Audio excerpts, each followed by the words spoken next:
Hello, welcome to my channel Learn with Sarah, an English grammar class for the students. I am taking this class in English and Malayalam so that students of both mediums can understand. Hope this class is a useful one. If you are interested in this class and continue to receive all the lessons, please subscribe, comment, like and share. വിദ്യാർത്ഥികൾക്ക് വേണ്ടിയുള്ള English grammar class എടുക്കുന്ന learn with Sara എന്ന ചാനലിലേക്ക് സ്വാഗതം. English and Malayalam മീഡിയങ്ങളിൽ പഠിക്കുന്ന കുട്ടികൾക്ക് മനസ്സിലാകുന്നതിന് വേണ്ടിയാണ് ഇരു ഭാഷകളിലും ഞാൻ ഈ ക്ലാസ്സുകൾ എടുക്കുന്നത്.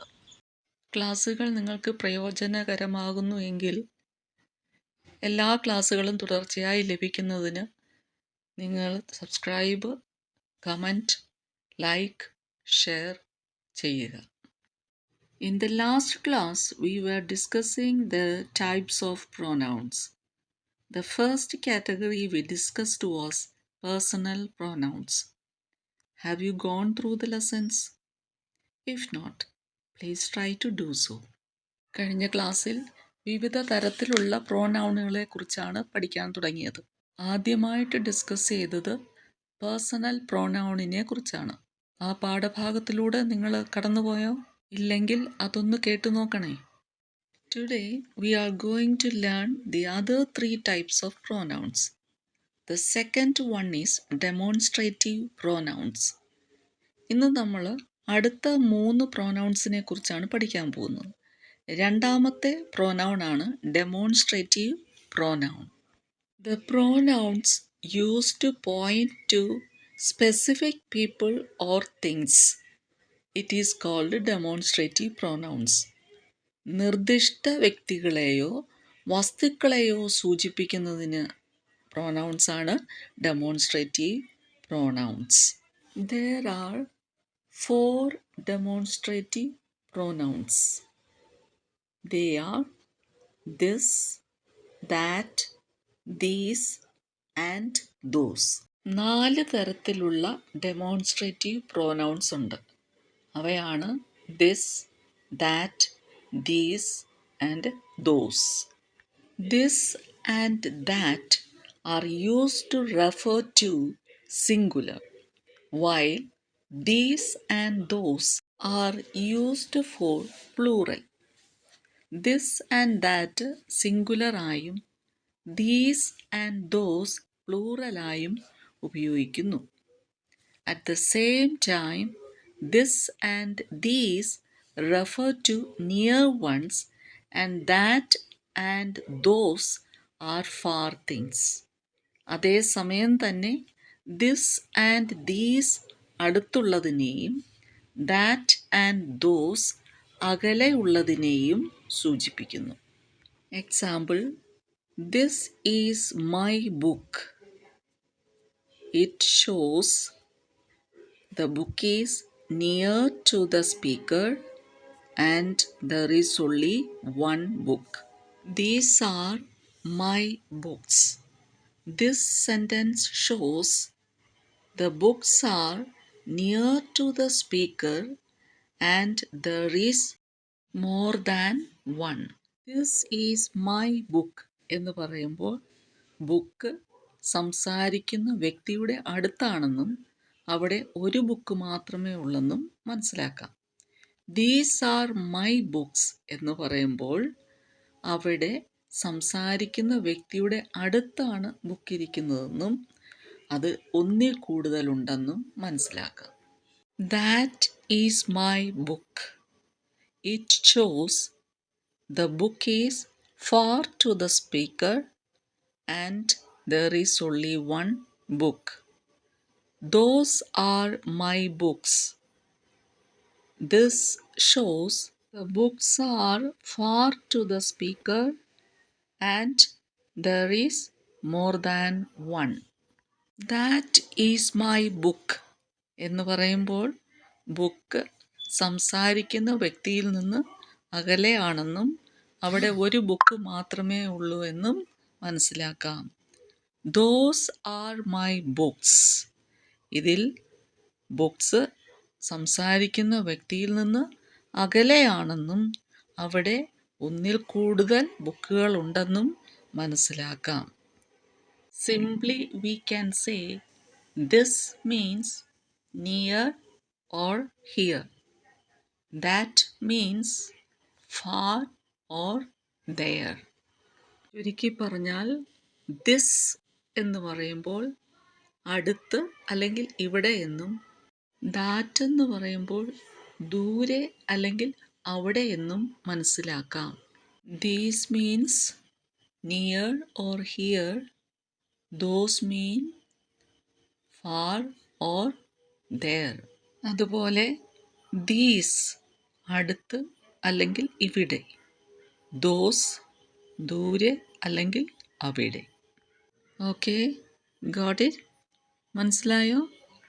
The next is distributive pronoun. Distributive pronouns refer to individuals within a group rather than the group as a whole. They are always treated as singular.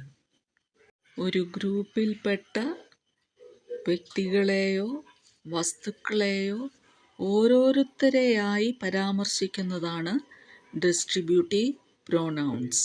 അവ എപ്പോഴും സിംഗുലറായി കണക്കാക്കപ്പെടുന്നു. It includes each, none, either, neither, any and so on. Each, none, either, neither, any ഇവയെല്ലാം distributive pronouns ആണ്.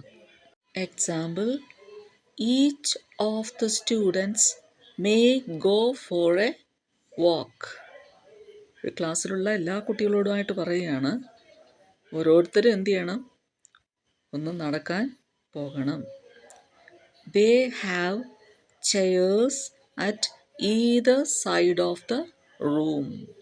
റൂമിൻ്റെ രണ്ട് സൈഡിലും chairs ഉണ്ട്.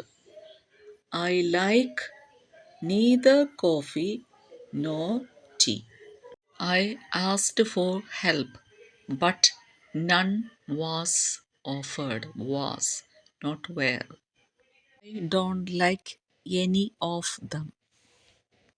Understand? മനസ്സിലായോ? If you have any doubt, please ask in the comment box. എന്തെങ്കിലും മനസ്സിലാകാതുണ്ടെങ്കിൽ കമൻറ്റ് ബോക്സിൽ ഇടുക. The next is relative pronouns.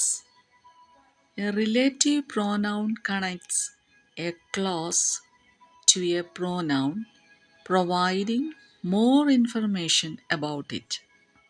A clause is a group of words that contains a subject and a verb. It can function as a sentence or part of a sentence. കൂടുതൽ വിവരങ്ങൾ നൽകുന്നതിനായി ഒരു ക്ലോസിനോട് കൂടി ചേരുന്ന പ്രോനൗണിനെ relative pronoun എന്ന് പറയുന്നു. ഒരു സബ്ജക്റ്റും ഒരു വെർബും അടങ്ങുന്ന ഒരു കൂട്ടം വാക്കുകളാണ് ക്ലോസ്. അതൊരു സെൻറ്റൻസോ അല്ലെങ്കിൽ സെൻറ്റൻസിൻ്റെ ഭാഗമോ ആയിരിക്കും. Common relative pronouns includes who, whom, whose, which and that. Who, whom, whose, which, that എന്നിവ അടങ്ങിയതായിരിക്കും common relative pronoun. Look at the table. ഈ ടേബിൾ ഒന്ന് നോക്കിയേ. Who refer to people. ആളുകളെയാണ് ഹൂ ഉദ്ദേശിക്കുന്നത്. Whom the object form of who. ഹൂവിൻ്റെ വേറൊരു ഫോമാണ് ഹൂം. ഹൂസ് ഷോസ് പൊസഷൻ, സ്വന്തം എന്നുള്ളത്. Which refer to non living things and animals. Which ഉപയോഗിക്കുന്നത് ജീവനില്ലാത്ത വസ്തുക്കൾക്കും ആനിമൽസിനുമാണ്. That refer to people, things and animals. വ്യക്തികൾ, വസ്തുക്കൾ, മൃഗങ്ങൾ എന്നിവയുള്ളപ്പോൾ ദാറ്റ് ഉപയോഗിക്കും. Example: I met Raju. Raju was standing at the gate. ഞാൻ രാജുവിനെ കണ്ടു. രാജു ഗേറ്റിന് അടുത്തായിരുന്നു. Combine these two sentences into one. ഈ രണ്ട് സെൻറ്റൻസിനെയും ഒന്നാക്ക് എഴുതണം. How? Can you write it using who? Who ഉപയോഗിച്ചത് എഴുതാൻ പറ്റുമോ? ഒന്ന് ട്രൈ ചെയ്യൂ. I met Raju who was standing at the gate. ഗേറ്റിനടുത്ത് നിൽക്കുകയായിരുന്ന രാജുവിനെ ഞാൻ കണ്ടുമുട്ടി. Second example. He wrote a book last year. കഴിഞ്ഞ വർഷം അവനൊരു ബുക്ക് എഴുതി. How can we combine this two sentences? എങ്ങനെ ഈ രണ്ട് സെൻറ്റൻസുകളെ തമ്മിൽ യോജിപ്പിക്കാം? Can you try? ഒന്ന് ശ്രമിക്കാമോ? Okay. The book which he wrote last year has won the award.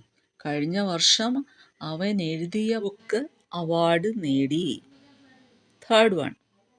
The crowd gathered. They cheered him. Combine these two sentences. Answer. The crowd that gathered cheered him. Fourth one. The woman is a talented musician. I admire her greatly. How can we combine? The woman whom I admire greatly is a talented musician. I hope you have understood these three pronouns. Try to hear them again and again. In total, we learned 4 pronouns. Collect some more examples and write on your own. നിങ്ങൾക്കിതെല്ലാം മനസ്സിലായി എന്ന് കരുതുന്നു. വീണ്ടും ശ്രമിക്കുക. ആകെ നമ്മൾ 4 പ്രോനൗൺസിനെ കുറിച്ച് പഠിച്ചു. അവയുടെ എക്സാമ്പിൾ കളക്ട് ചെയ്ത് സ്വന്തമായിട്ട് എഴുതാൻ ശ്രമിക്കണേ. Okay, bye till the next class.